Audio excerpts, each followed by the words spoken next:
Hey MVPs, Rico Knows here. Going to talk to you guys about the two games happening on Tuesday. In this video, I'll be talking about Kennesaw State versus FIU. I'm going to make this video free, so I won't be showing you the whole chart, just the props chart side of it. I don't want to show you all the other picks. Remember, watch this video at 1.5 playback speed. If you like the video, get to Patreon, get to YouTube, become an MVP. It's an app, bro. Download Patreon, search Rico Knows. It'll change your life. Shout out to all of our members across both platforms. But let's start talking about the games. I don't want to draw this video out. So tonight there's two games. The teams are not all that exciting, although this game right here, I'd imagine both these teams are pretty pumped up about what it's going to be. The game's going to be in Miami, so it's going to be at FIU. It's the Miami Vice-themed night, so FIU might have a lot of motivation playing in this game. And let's go break it down. The matchup predictor tells us Kennesaw State's winning this game 60% of the time. Might be true. You never know. I don't know what these percentages are. Kennesaw State's 4-2 on the season, 2-0 in the Conference USA, and then FIU's 3-3 overall, 1-1 in Conference USA. When you look at the schedule and who they've played this year, first game of the season, Kennesaw played Wake Forest. They lost that game 10-9.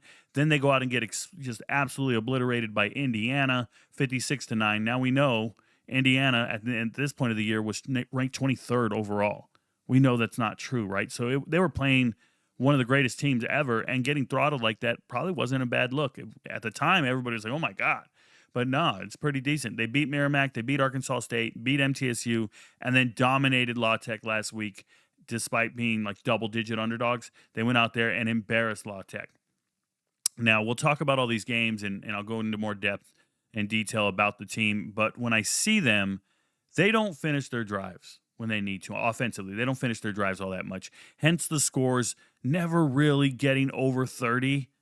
They don't get over 30. Even when they're dominating La Tech like this, they should be putting up a massive amount of points. A terrible team in MTSU. Convert your drives and go get it done. Arkansas State, same thing. So I wish they would finish their drives. They're figuring that out. They're having a quarterback issue right now. Two different quarterbacks play for this team. One is Odom. The other one's Williams. We'll talk about it when I go over the each position group. But this team's defense is awesome. It's stout. It is so strong up front. We're talking about a Wake Forest team that's been able to score on a lot of people with DeMond Claiborne and the boys, and you couldn't score but 10 points, and that took a miracle. Robbie Ashford couldn't do anything. And then you see them over here. The Arkansas State team is the only one that scored over 20 points so far, and that wasn't good. Arkansas State, Jalen Rayner and the boys, they were able to score it, but it wasn't like you think. They didn't score at all in the first quarter, and then they put up 3 touchdowns, one in the next 3 quarters, but it's not good. I just look at this defense from Kennesaw State. It looks stout. It looks tough up front, and it's the eyeball test. When you watch them, you go, yo, these guys are lifting weights. Shout out to Coach Matt, getting them all ready to go and do great things. And then FIU, on the other hand, FIU has played a very tough schedule, a very daunting schedule. And you can see it here. It's much better competition that they've been playing against. And they've been losing and getting absolutely throttled by teams. And then they won last week, and they look great doing it. When you look at the game, though, you watch it. Western Kentucky did not adjust to what they were struggling and seeing. They throw 3 interceptions. They swap in another quarterback and just keep throwing the ball. They don't run the ball at all. They're just trying to throw it over and over and over. And FIU's secondary is pretty damn good. And they matched up really well to stop that passing attack. And they looked explosive doing it. But even in a game where they had 3 turnovers, 3 interceptions, they still only scored 25 points. This is absurd. Why did you only score 25 points? Because you settled for field goals over and over and over in the first half. They just can't finish their drives. You might look at the running back room and be like, yo, this guy Owens is dominating. He's rushed for 200 yards. Yeah, go back and watch the game. He didn't score a touchdown until the fourth quarter. He didn't even score a touchdown. He's rushed for 198 yards last week and didn't score a touchdown until the fourth quarter. He's just not scoring touchdowns, not finishing drives. You got a quarterback throwing more interceptions than touchdowns. Oh, they had a players-only meeting. They got it together, and they played great. I'm watching this team go out there and put up 10, 16, 38 here, but 0 getting blanked by Penn State. Like, this team just struggles to finish their drives as well. So because of that, I want to tell you guys my official play on this game is I love Kennesaw State to win the game money line. I'm going to pick them to win. I'm pulling for them. I think that they are a very mature team, physically mature team. They look ready. I think they have a great coach. I think they have a great everything. And shout out to Willie Simmons. I'm not no shade at him, the head coach at FIU. He's a good coach. He's a running backs coach. Never been an offense coordinator, getting the most out of the running back room. But this is former FAMU head coach. So we got 2 former FCS coaches, HBCU coaches facing each other, which is cool. I got it. But when I look at the Kennesaw State players, oh, man. Those guys are physically grown men. They've been lifting weights for 5 years, and they look the part. I think it's going to be pretty stout in the trenches, whereas the FIU players are they're fast. They're fast. They got that Florida speed. They're kind of cool, but it's not something that I'm too excited about. All right, let me go over here and start talking about the players individually. So, individually, they have two quarterbacks, Amari Odom and Dexter Williams. Last week, Amari Odom was cleared to play, didn't even play. He was cleared to play. They said he's ready to go and didn't play at all. This is a guy, when Amari Odom plays, they can throw the ball. So I want to make this very clear. Some of the props I have on the chart are receiving yards and belief that they're going to throw the ball. If they have Amari Odom, they can throw it. Now, Dexter Williams, I'm not saying he can't throw it because he still does throw it. He's attempted more this year, but he's not as accurate. He's not as dependable, and they're both dual threat guys. They can both run the ball. But it's just a little different and nuanced between Amari Odom versus Dexter Williams. Either way, I still think they win the game. I don't care who starts at quarterback for them. Running back room, Coleman Bennett is him. Coleman Bennett just ran all over La Tech. Thoroughly ran all over La Tech. I've been on Coleman Bennett for 3 years now. I think 3 years, two and a half years. I think is the first time I noticed him when he transferred from Bucknell to Rice. And I told Rice, hey, you guys got one. Rice running back coach wrote back to me. He was like, yeah, I found one. I got a bunch of guys like this. They're all the same size, da-da-da-da-da. And then he didn't get to play at Rice, and now he's here. I like Coleman Bennett a lot. To see what he did against that La Tech front seven is all I needed to see. The La Tech front seven is better than the FIU front seven. Now, the FIU front seven is no slouch. I think they're second in the conference against the run. So you went from beating the team with first in the conference, now you're going second. So maybe it's a little easier, but it's not going to be easy sledding here. There's going to be some confrontation up front. There is going to be defense in this game, and that's why I'm on the under in this game. These teams don't finish their drives. Both defenses are very stout, very mean. I think the under's in play big time. So I'm on the under.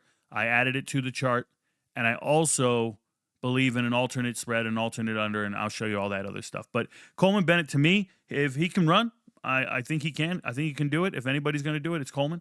I'm with him, so shout out to Bennett. Receivers, they only got two receivers you can believe in from a gambling perspective. Two guys that I would be betting on, and that's Gabriel Benyard and Christian Moss. Now, first thing I told you was make sure you got the right quarterback in. That's fine. Benyard's always getting his yards. Benyard's got his yards against Wake Forest. He got his yards last week. He's always going to get his yards. Benyard is a senior now. This is a guy I've known for many, many years. I've been talking about him, singing his praises ever since Irwin County. So high school, all that stuff, Benyard is your guy. The other guy is Christian Moss. And when you look at the corners at FIU, they're very good. They shut down the Western Kentucky corners, right? But it's a little different when your safeties have to pay attention to the box, the dual threat capability of your quarterback, things of this nature. And I'm not asking for a whole lot of yards here. I have some yardage props on Benyard and Moss. I think they're both absolute locks to get 25 yards, 30 yards, things like those are no sweat bets in the first half. Remember, I'm not trying to get you a plus 600. I'm trying to flip a unit. Get me a plus 100, and let's just flip a unit for the night, and we'll call it good. I think there's a really good place for you to believe in the receiving props on Christian Moss and Gabriel Benyard for a unit flip. I'll show you here in a few. Kicking, not too worried about it. They do have a kicker that can kick over 50 yards, but this is the situation. These guys are always settling for field goals. Both teams always settling for field goals. So I hope we do it tonight. I'm rocking with it. Shout out to them. Defensively, studs. It's Benyard's brother, Gabriel Benyard. Gabriel Benyard's brother. They're twins. He's on defense. Very good team. Stout. A lot of depth. I'm not worried about anything. These guys run around and smack people.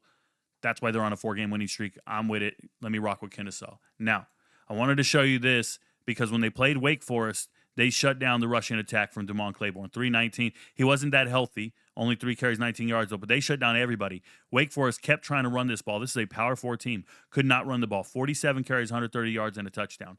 Kennesaw State is stout up front. Yes, they do give up some yards every now and then to lesser opponents. It happens. Look at this, though. Look what they did to Arkansas State. They still put up almost 500 yards of offense with 3 turnovers. Arkansas State gets 3 turnovers and still only puts up 21 points. Sound familiar? FIU had 3 turnovers last week and only put up 25 points. So even when you're getting turnovers, even when it's beneficial to the other team, they can't do anything with it because this defense works like a unit, hits everybody, and does well. Like, I'm just with it. So just be aware of that, okay? Be aware of Kennesaw State, how stout they are up front. Now let's go to FIU. FIU quarterback Keon Jenkins has done nothing to change my mind about who he is. They're just not utilizing him as much. They're not putting all the pressure on him to carry the team and carry the load. In this game, I think Kennesaw stacks the box. They can stop the run. They can stop it with 7 guys in the box, but they're going to stop the run. And now everything's going to be on Keon Jenkins to try to catch back up if they're trailing or to win this game for them. And I don't trust that kid. Not at all. I've watched him play for 3 years now, ever since he beat Grayson James out 2 years ago. And he's been starting and he's been playing. I haven't seen any growth or improvement from him. Now he has a new coaching staff. Maybe he's going to get growth and improvement, but we're still talking about a kid who's thrown 3 touchdowns and 4 interceptions on the season. Absolutely outrageous. As a matter of fact, there's a prop bet I'm going to show you that says he doesn't throw any touchdowns in this game. And I think that's very possible because I only have FIU scoring 3 touchdowns in the entire game to begin with. So if they're only going to score 3, maybe, I highly doubt that one's going to be a pass. I'll take my chances. Keon Owens rushing. Yes, he has 6 touchdowns on the year. Jenkins can rush one in if they're in the red zone. This is their bread and butter right here. They got a running backs coach. They got a running mentality. They want to run downhill and keep it going.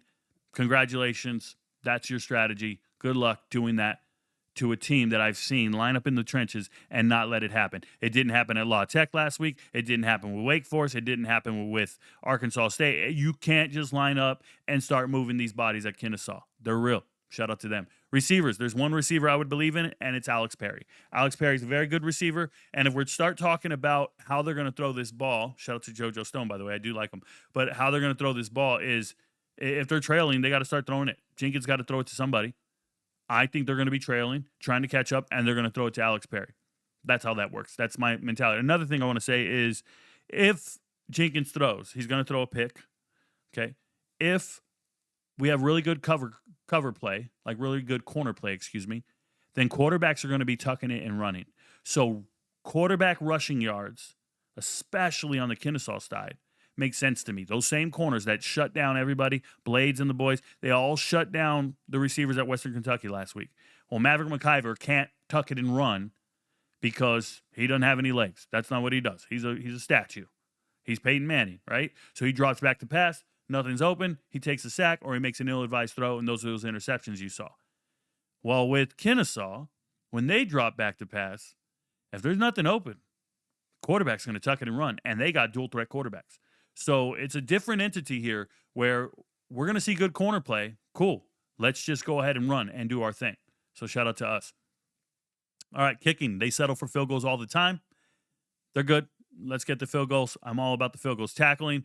Defensively, Chaney's leading this defense. Transferred over from Colorado, formerly at FAMU. Is with the same coaching staff, doing all the right things. Shout out to him. This defense played great last week. I think it was a stylistic issue and not necessarily that they're that talented. When I look at this, you outgain your opponent 453 yards of total offense, and you only got 25 points out of it. You didn't score in the fourth quarter. Absurd. You did this off of 3 turnovers. You still are a very sloppy team with penalties. Go and watch the tape on this thing. FIU had one thing going for them, and that was that run game. If Kennesaw can stop the run, which they've been doing all season, you got nothing going for you. Hence, Kennesaw being favored in the game. So we go over here. Kennesaw is a 2.5-point favorite. I like it. Don't let it get above 3.5. Some books have it at 3.5. A field goal is a problem there. Just keep it like this and win by a field goal. We're straight. It's going to be a low-scoring game. I like the under. Then you start looking at anytime touchdowns. They got the juices propped a little bit when it comes to touchdowns. I don't know, because I think points that are premium, I don't know who's going to get all the touchdowns in this game. It feels like Bennett's good for one. It does. But I wouldn't go there. Obviously, Owen's been relied on to score the touchdowns for his team.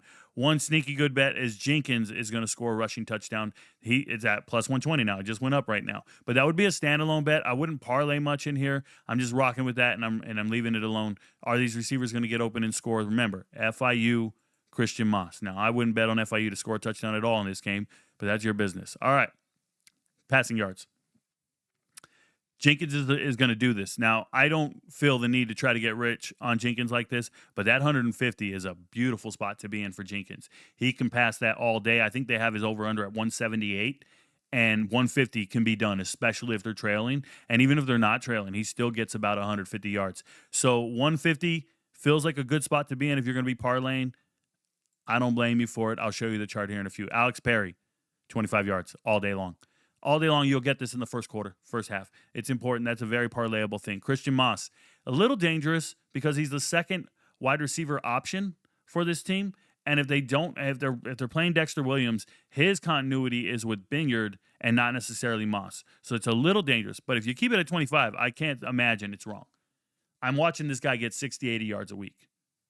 I'm watching it happen, okay? Now, it all depends who the quarterback. And then Binger, they're going to price you out because of how good he is. But even if you did all three receivers at a minimum yardage here of 25, 25, and 40, you're still flipping a unit for the night. Just cheer for some receivers because the run gets stuffed in this game. Go cheer for some receivers to get some yards. It's not a bad play to make.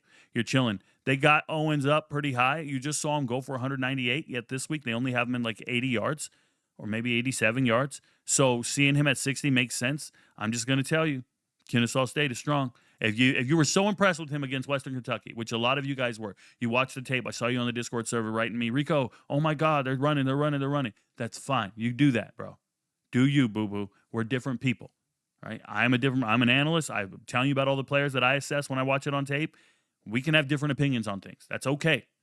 I'd agree with you, but then we'd both be wrong, right? So I can't get down with you. I'm going to leave Owens out of my rushing yard props. I like Bennett at 40. Watching what he did against La Tech gives me a lot of confidence that Bennett can also do this again against another decent run defense, another good run defense, and give me those 40 yards. Look at this.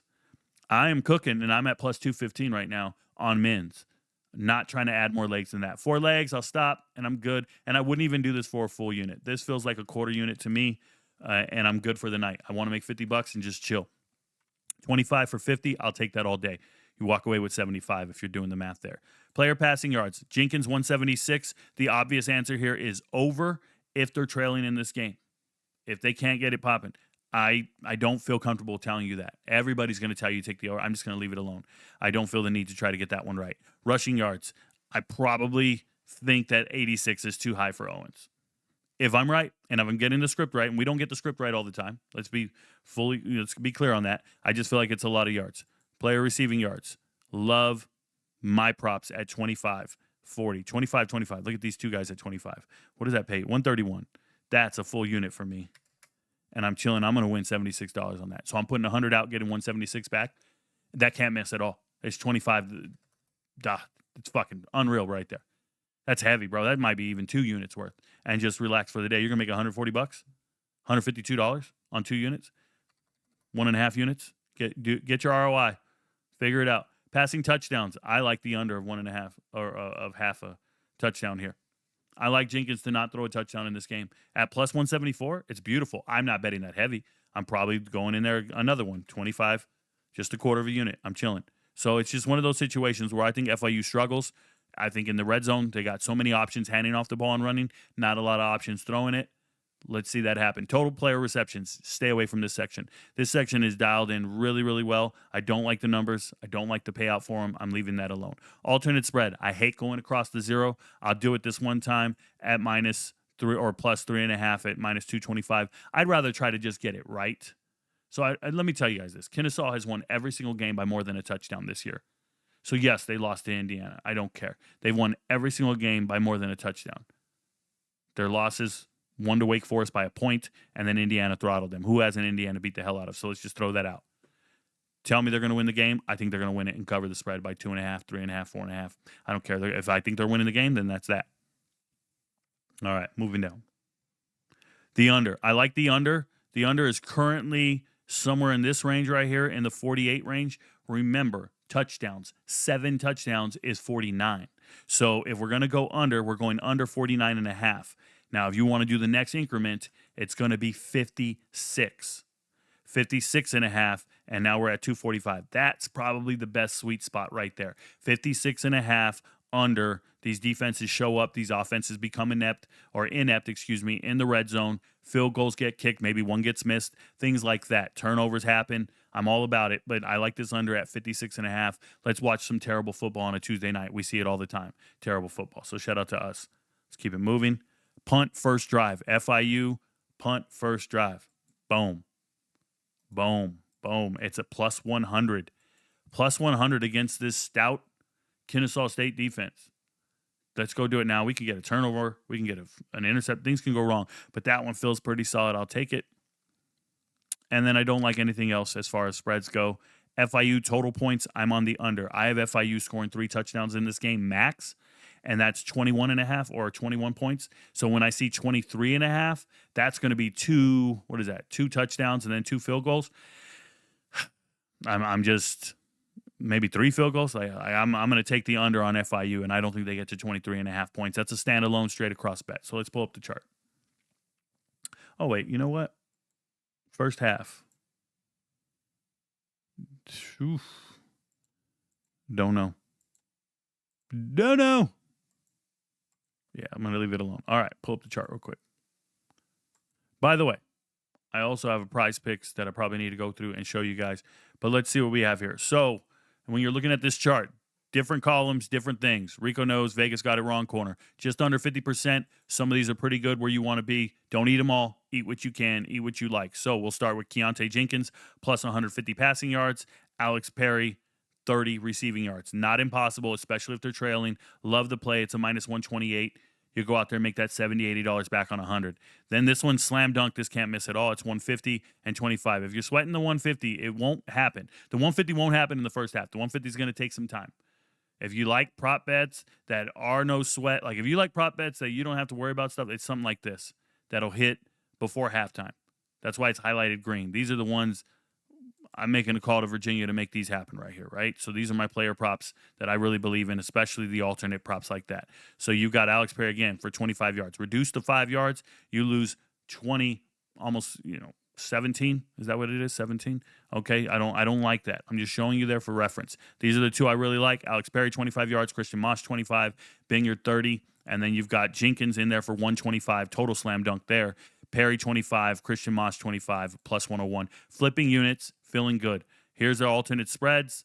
If we get them right, we get them right. We'll see what happens. I hope they work. What I did here is parlayed my alternate spreads. I decided to start adding alternate spreads, and if warranted, I will add in an alternate over-under that I believe in. These are all alternates, and I like them at 230 and 240. Then I parlayed them together to get this. Full disclosure, these don't always hit.